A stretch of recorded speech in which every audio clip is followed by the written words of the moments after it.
प्रिय विद्यार्थियों, नमस्कार। मैं अनिल कुमार यादव, सहायक आचार्य राजनीति विज्ञान, राजकीय कन्या महाविद्यालय बहरोड। विद्यार्थियों, यूट्यूब चैनल के इस वीडियो में आपका हार्दिक स्वागत और अभिनंदन। जैसा कि विद्यार्थियों, पिछले वीडियो में हमने भारतीय संघ की प्रकृति और विशेषताओं पर चर्चा की थी। भारतीय संघ की प्रकृति संघात्मक और एकात्मकता का समन्वय देखने को मिला था। उसी कड़ी में हमने भारतीय संघ व्यवस्था अर्थात भारतीय संघ की कुछ विशेषताओं पर चर्चा की थी, जिसके अंतर्गत हमने बताया था कि भारत का जो संघ है वो लिखित और सर्वपरिप्रलेख के रूप में है। अर्थात भारत का जो संविधान है लिखित है और वो सर्वपरिविधि के रूप में है।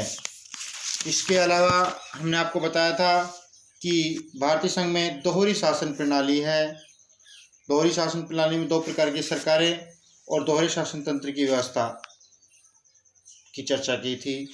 इसकी अगली विशेषता हमने बताई थी शक्तियों का विभाजन, अर्थात संघ की जो शक्तियां हैं केंद्र, राज्य और समवर्ती सूची के रूप में विषयों का विभाजन किया था। इसके अलावा हमने इसकी विशेषता के बारे में बताया था कि स्वतंत्र और निष्पक्ष न्यायपालिका की बात कही थी। आज इसी कड़ी में हम आगे बढ़ते हुए भारतीय संघ की जो शेष विशेषताएं रह गई थी उस पर चर्चा करेंगे। तो विद्यार्थियों, अगली जो विशेषता है भारतीय संघ की वो है राज्यपालों की नियुक्ति के मामले में।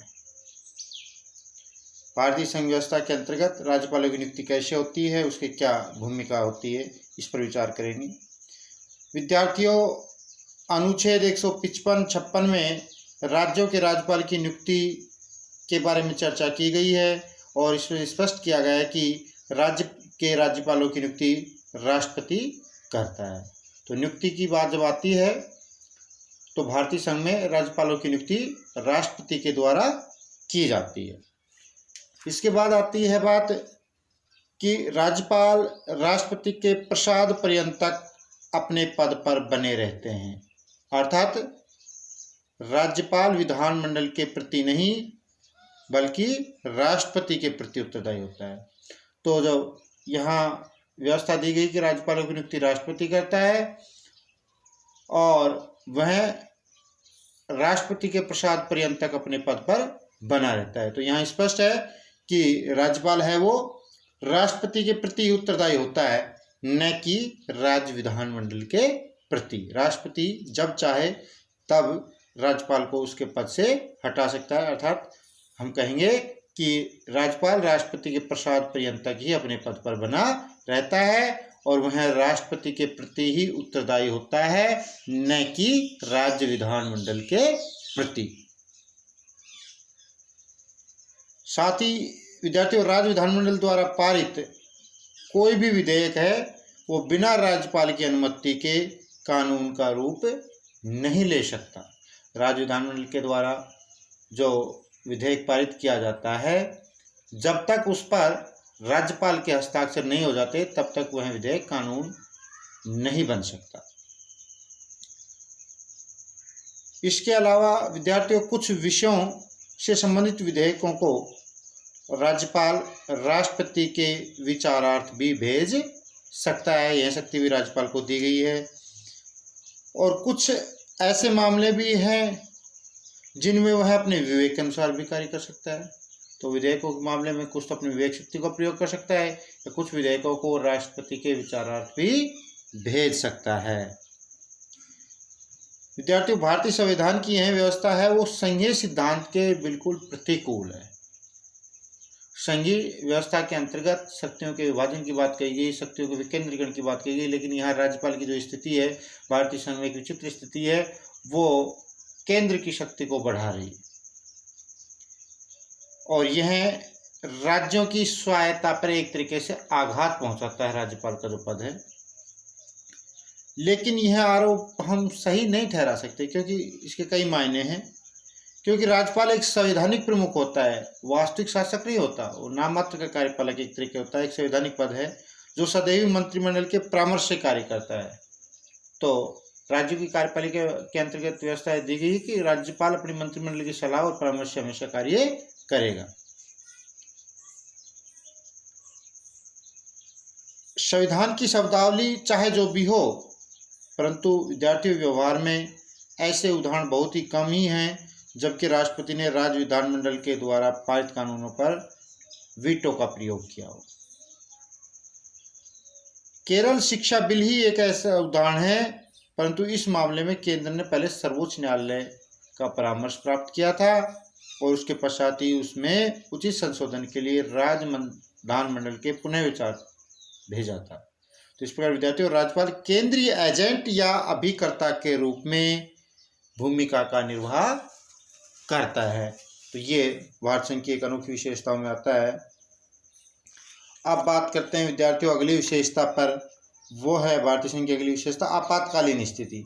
तो आपातकालीन स्थिति में भारतीय संघ की क्या व्यवस्था है उस पर जब हम चर्चा करते हैं तो केंद्र आपातकाल में विद्यार्थियों और राज्यों के जो अधिकार क्षेत्र है उसका अतिक्रमण कर सकता है। ये भारतीय संघ के अंदर व्यवस्था दी गई है। अगर जब यदि कभी आपातकाल लागू होता है देश में तो उस समय केंद्र सरकार है राज्य के अधिकार क्षेत्र का अतिक्रमण कर सकता है।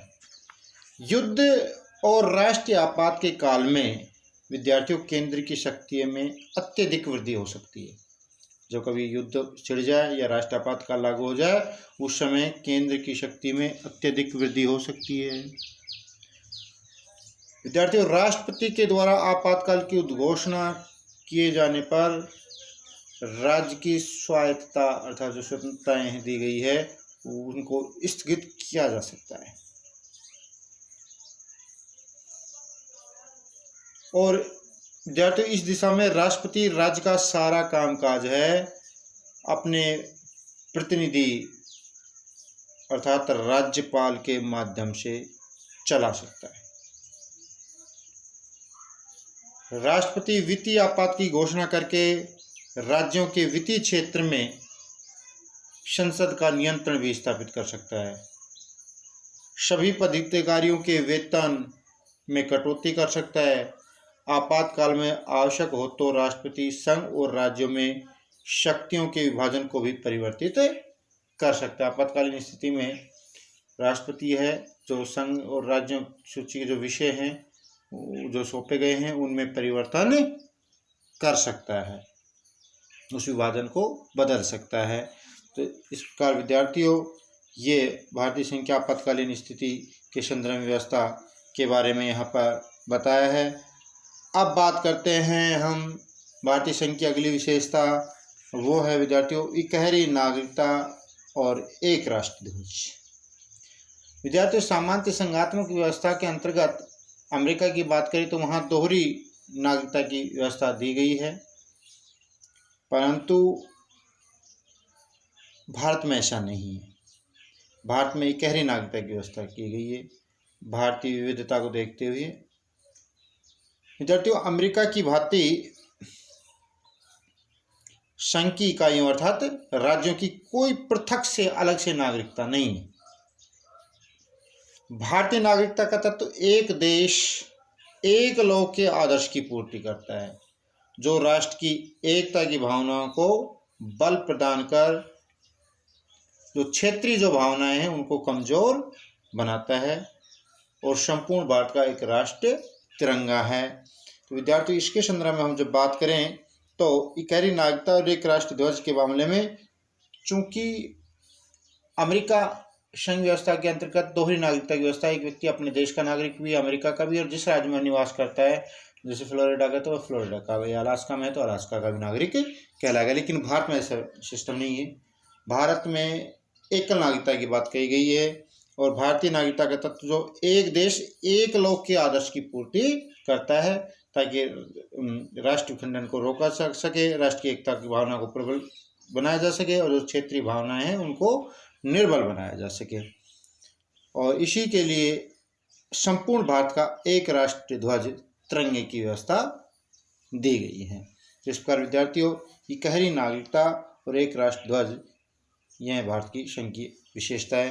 अब भारतीय संघ की अगली विशेषता पर बात करें तो वो है विद्यार्थियों इकाइयों अर्थात राज्यों के पृथक संविधान का अभाव। विद्यार्थियों अमेरिका और स्विट्जरलैंड की संघीय व्यवस्था के विपरीत उल्टे भारत की जो संघ व्यवस्था में राज्यों के लिए पृथक संविधान की कोई व्यवस्था नहीं की गई। अमेरिका में प्रत्येक राज्य का प्रत्येक इकाई का अपना अलग संविधान है और अमेरिका संघ का अपना अलग संविधान है।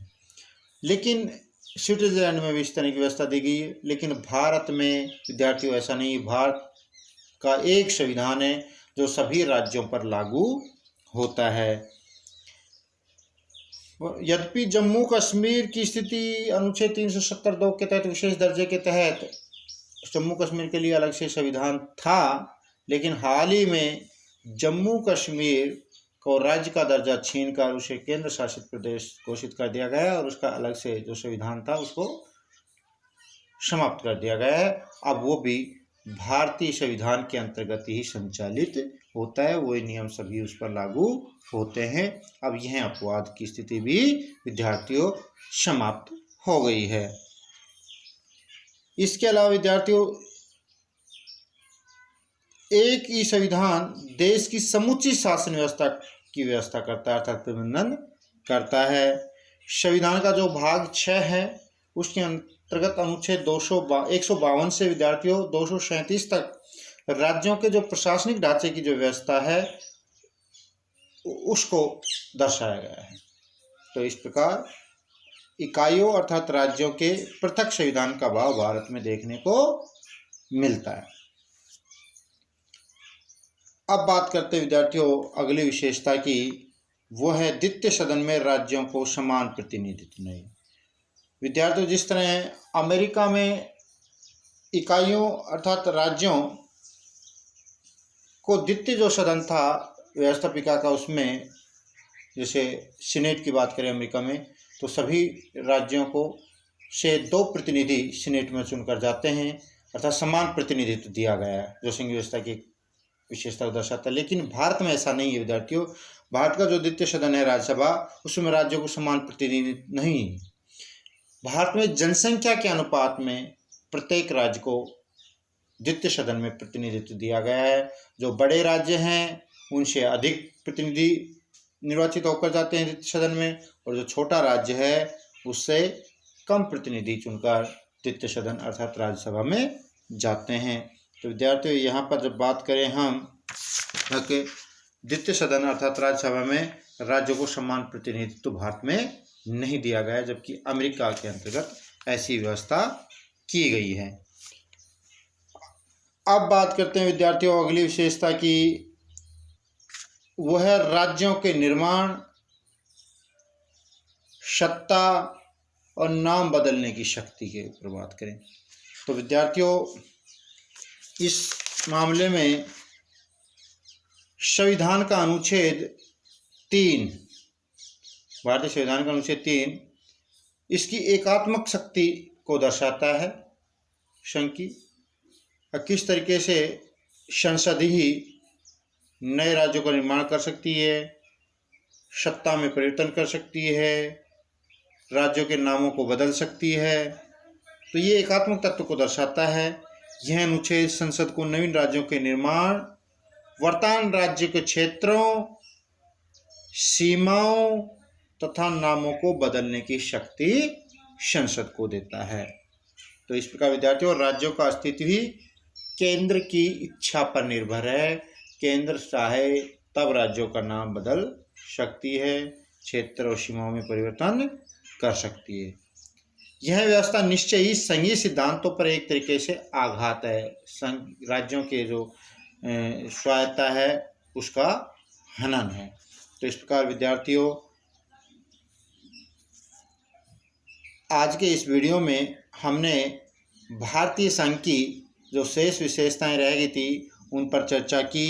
इनमें प्रमुख रूप से राज्यपालों की नियुक्ति के मामले में, आपातकालीन स्थिति के मामले में, इकहरी नागरिकता के मामले में और द्वितीय सदन में राज्यों को समान प्रतिनिधित्व की व्यवस्था के मामले में, और बात करें राज्यों के निर्माण, सत्ता और नामों को बदलने की शक्ति की व्यवस्था के बारे में चर्चा की। धन्यवाद विद्यार्थियों।